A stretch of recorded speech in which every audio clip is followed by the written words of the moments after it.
retrouve aujourd'hui pour une vidéo qui va plus parler technique de colorisation. Je vais profiter du fait que je vais refaire mon nuancier des Derwent Inktense pour vous montrer comment je réalise des dégradés de couleurs à une couleur. Dans une autre vidéo, je vous ferai comment je réalise des dégradés à plusieurs couleurs, mais on va y aller dans l'ordre. On va déjà faire un dégradé à une couleur avec les Derwent Inktense.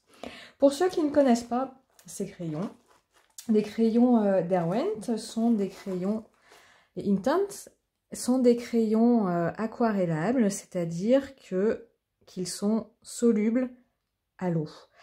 Ils sont, comparés à leurs petits camarades de la même gamme, ils sont beaucoup plus intenses que les autres crayons. Pourquoi? Parce que au niveau de leurs pigments, ils contiennent de l'encre de Chine qui les rend extrêmement intenses et ils gardent bien leur intensité au moment du séchage, pardon, ce qui n'est pas toujours le cas des autres crayons aquarellables.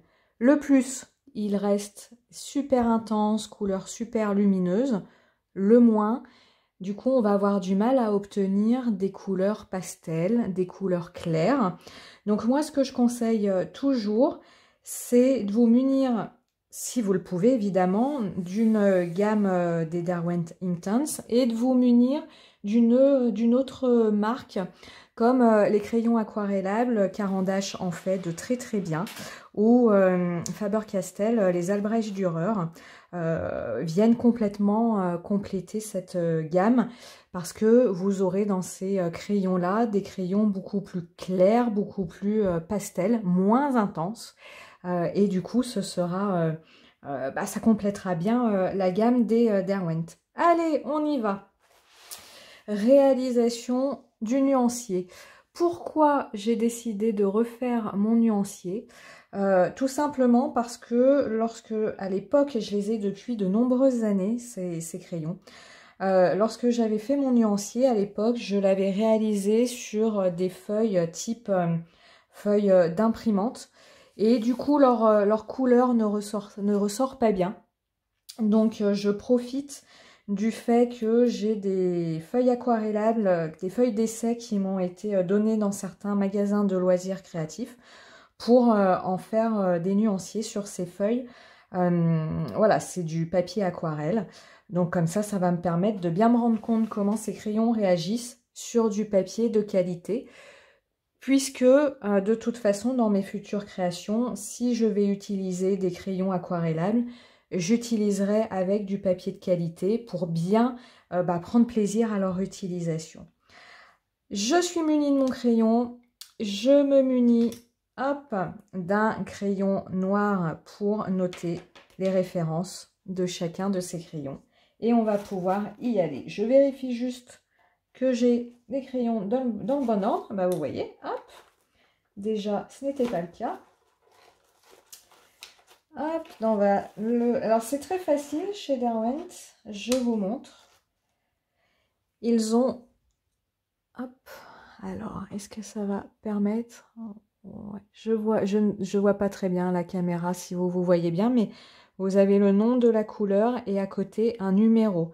Ce numéro permet de retrouver le classement de vos crayons, ce qui est quand même très très simple, très simple et très pratique lorsque vous devez en sortir plusieurs de votre trousse. Je vais faire ce nuancier au début en vitesse normale pour vous expliquer comment je réalise mes dégradés à une couleur. Et puis une fois que je vous en aurai montré plusieurs, je mettrai un petit peu de musique, je mettrai en vitesse accélérée. Ça vous permettra, pour ceux qui ne connaissent pas ces crayons, de découvrir toute la gamme de ces crayons. Et puis, pour ceux qui connaissent, soit vous aurez le plaisir de regarder cette vidéo, soit vous pourrez vous arrêter dès que la partie qui vous intéresse sera terminée. Je me munis également d'un pinceau à réservoir d'eau. Moi, je prends des pinceaux de la marque Pentel. Je suis habituée à ces pinceaux-là, tout simplement. Il en existe dans des tas de marques. Moi, c'est une pure habitude qui fait que j'ai celui-là. Et puis, un petit chiffon très important pour nettoyer la pointe de son pinceau lorsque je passerai d'un crayon à un autre. Alors, première étape pour réaliser ce dégradé avec ces crayons aquarellables. Déjà, vous munir d'un crayon bien taillé afin d'être précis lorsque vous appliquerez votre couleur sur votre zone à colorer. J'en profite pour vous montrer, je vais dézoomer un petit peu, mon taille-crayon qui est un taille-crayon dit économiseur, c'est-à-dire que lorsque il taille mon crayon, il va surtout tailler le bois de mon crayon pour laisser ressortir la mine et de fait ça va économiser mes crayons. Ça c'est un ancien taille-crayon dont je n'ai absolument pas les références, mais vous retrouvez des tas de taille-crayon économiseurs sur Amazon ou dans les boutiques en ligne de magasins de beaux-arts. Allez, je rezoome et on est parti. Hop, un petit peu midé. Voilà. On va déjà appliquer une première couche de ma couleur. Alors peut-être qu'au début, ça va pas être le plus flagrant puisqu'on est sur des couleurs très claires, mais c'est pas grave, la technique reste la même quelle que soit la couleur. Donc je vais partir du principe que ma couleur la plus claire sera ici et ma teinte la plus foncée ici. Je passe une première couche et je veille à garder une zone de blanc.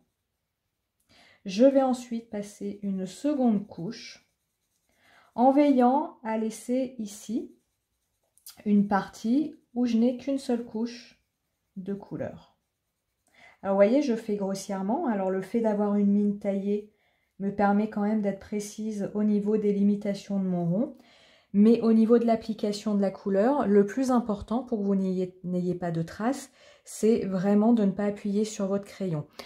Ça va être une particularité des crayons aquarellables. Si vous appuyez avec votre crayon, vous aurez beau derrière mettre de l'eau, vous aurez toujours la trace de votre crayon. Donc surtout, n'appuyez pas avec. Je remets une troisième couche, toujours en laissant ma zone la plus claire. Une zone avec une couche, une zone avec deux couches. Ici, je fais une zone avec 3 couches. Et je reviens faire ma zone la plus foncée avec une 4e couche. Voilà, c'est pas plus compliqué que ça. Donc là, déjà, vous avez une façon d'obtenir un dégradé à une utilisation dit à sec de votre crayon. J'utilise exactement la même technique lorsque j'utilise des crayons non aquarellables. C'est ce qu'on appelle la technique du couche sur couche. Je viens maintenant prendre mon pinceau. Alors la mine, juste pour info, hein, la mine de mon pinceau, hop, je suis hors champ, est bleue tout simplement parce qu'elle s'est teintée au fur et à mesure de l'utilisation. Mais ça ne l'empêche pas de bien fonctionner. Je la nettoie bien dans mon petit chiffon. Et je vais pouvoir y aller. Toujours commencer par le côté le plus clair.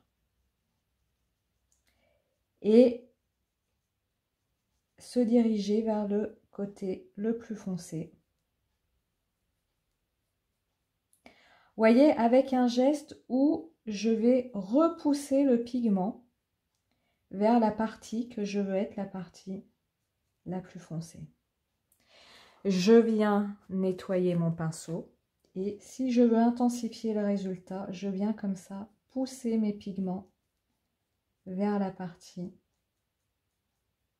la plus foncée. Et je vais attendre que ça sèche, tout simplement. Alors, il y a une petite bulle. Hop. Habituellement, je l'aurais laissé, mais hop, pour vous montrer le résultat, je préfère l'enlever. Voilà. Je noterai le nom après pour vous permettre de voir un deuxième rond réalisé de cette façon-là. Je vais bien tailler mon crayon jaune qui n'est pas bien taillé. Et c'est parti. Hop. Je vérifie que je suis bien dans le champ. On est bon. J'applique une première couche en veillant à laisser un espace blanc. Pourquoi je laisse un espace blanc? Parce que le fait d'appliquer de l'eau va faire que des pigments vont se diriger dans cet espace blanc. Et ça va comme ça comme à l'origine il n'y avait pas de pigment, ça va permettre au pigment de se diffuser de façon extrêmement claire, plus claire que les zones où j'ai déjà des pigments. Ça permet comme ça d'accentuer mon dégradé. Je repasse une deuxième couche, vous voyez, en veillant à garder une zone avec une seule couche. Je repasse une troisième couche.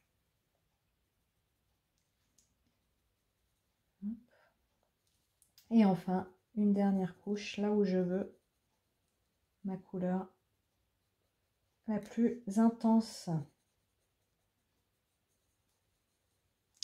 Peut-être que je ferai en cours de vidéo un arrêt sur image avec un rouge, avec un vert, avec un bleu, pour que vous vous rendiez mieux compte des nuances de couleurs. Alors oui, moi je tourne beaucoup ma page lorsque je travaille, parce que selon le geste que j'applique, je ne vais pas... Voilà, c'est plus confortable pour moi d'être dans un sens ou dans l'autre. Je viens humidifier ma partie sans couleur et je vais repousser les pigments vers la partie où je veux ma couleur la plus intense. Alors, question technique, je veille à ne pas trop toucher les bords de mon rond. Pourquoi? Parce que mon encre d'imprimante n'est pas tellement résistante à l'eau et je voudrais pas avoir, ici vous voyez j'ai eu un petit peu des petites coulures. C'est pas grave, ça apprend à être précis. Je nettoie la mine de mon crayon et je viens pousser, voilà, les pigments là où je veux qu'ils soient les plus intenses, les plus foncés. Voilà. Allez, je vais continuer en accélérer les jaunes et comme je vous dis, je redécèle, comment on dit, je vais désaccélérer, voilà, c'est comme ça, la vidéo lorsque j'aurai des couleurs plus intenses à vous montrer, pour vous montrer un résultat plus conséquent. À plus tard.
maintenant que j'en suis au rouge bien flash pour vous remontrer comment on fait ce dégradé de couleur avec les crayons aquarellables avec un seul crayon. Et puis après, je ferai les autres hors caméra, ce sera plus confortable pour moi, tout simplement. Allez, on y va. Donc comme je vous disais tout à l'heure, je fais déjà une première couche de crayon où je n'appuie absolument pas. De toute façon, du début à la fin de l'exercice, je n'appuie pas sur mes crayons. Hop. Et je laisse cette zone de blanc pour me permettre d'avoir cette couleur très claire en début de dégradé. Je viens ajouter une seconde couche, comme je le fais finalement avec des crayons de couleur non aquarellables. Hein. La technique ici ne change pas. Donc une fois que vous maîtrisez la technique du couche sur couche, vous êtes capable d'utiliser n'importe quel crayon de couleur. Voilà.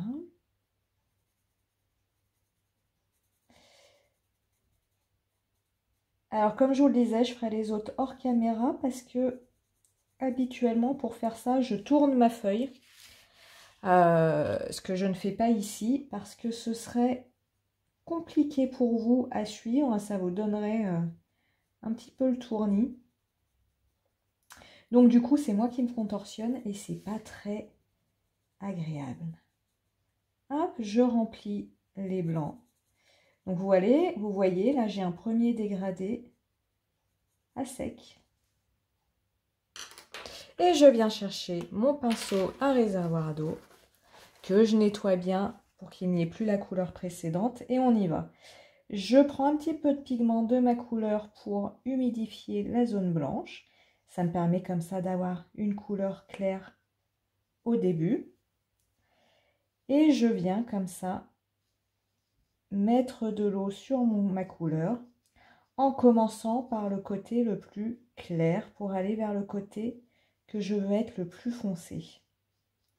Si vous faites l'inverse, vous allez avoir quelque chose d'uniforme. Votre dégradé ne va pas se faire tout simplement parce que les pigments vont aller vers la zone la plus claire et vous n'aurez plus comme ça ces différentes teintes, nuances plutôt, de la couleur qui va apparaître. Une fois que j'ai appliqué de l'eau partout, je reviens là où c'est le plus clair et je viens repasser une seconde couche, vous voyez, en tournant comme ça mon pinceau. Ça me permet de diriger les pigments vers le côté que je veux être le plus foncé. Et voilà, tout simplement. Je vous montre. J'espère que ça fait bien la mise au point. Et de toute façon, je vous remontrerai le résultat une fois que j'aurai tout fini. Allez, on se retrouve en fin de nuancier pour que je vous montre l'ensemble du nuancier de ces Derwent Inktense. À tout de suite. Et voilà, le nuancier des Derwent Inktense est fini et nuancier, comme je vous expliquais, où je réalisais des dégradés pour chacune des couleurs proposées dans cette gamme de crayons. J'essaye de vous les montrer. Donc ici, hein, c'est lumière du jour naturelle. Donc ça vous permet vraiment de voir à quoi ressemblent ces différentes couleurs. Donc vous voyez, hein, les Derwent portent vraiment bien leur nom. Les couleurs sont très intenses. C'est vraiment de superbes couleurs. Donc avec le fait que cette palette de couleurs, ben, on ne retrouve pas de couleurs pastel. Donc c'est pour ça que moi je complète cette palette de couleurs avec soit les Albrecht Dürer de Faber-Castell, soit les Supracolor Soft de Caran d'Ache, mais ça nous y reviendrons dans une prochaine vidéo. Voilà, j'essaye de bien vous les montrer. Donc on a vraiment ici des teintes de vert ici aussi naturelles pour les feuillages, c'est hyper intéressant. On a des teintes de marron superbes. Et ici, vous avez différents, ce que Derwent appelle différents gris et différents noirs. Donc c'est vraiment très sympa. Ici, le blanc, je l'ai fait. Alors je ne l'ai pas fait en dégradé, hein. J'ai passé du blanc. Bah, ça ne se voit pas. Donc le blanc, je pense qu'il peut être intéressant sur un papier de couleur à utiliser. Mais voilà, hein, sur du papier blanc, comme toujours, préférez utiliser le blanc du papier pour avoir du blanc dans vos créations, plutôt que dans tout ce qui est technique d'aquarelle, d'ajouter du blanc. C'est absolument pas nécessaire. Et le blanc vient ternir la couleur, donc c'est même dommage de l'utiliser. Voilà. Je vous rappelle, si vous m'avez écouté jusque-là, que ces nuanciers sont des fichiers librement téléchargeables sur mon blog. Je vous mettrai le lien dans la description de la vidéo. Donc vous pouvez librement les télécharger. C'est des fichiers au format PDF dans mon souvenir. Et j'ai réalisé différents formats de fichiers pour que tout le monde y trouve son compte. Celui-là, je l'ai juste modifié parce que le fichier d'origine est comme ceci, avec des petits tirets pour la section matériel à utiliser. Et je l'ai simplement modifié pour marquer pour ma part le nom de la gamme de crayons. Et bien écoutez, on se retrouve très bientôt pour de nouvelles vidéos matérielles comme celle-ci. Et je vous dis comme toujours, amusez-vous et à très bientôt!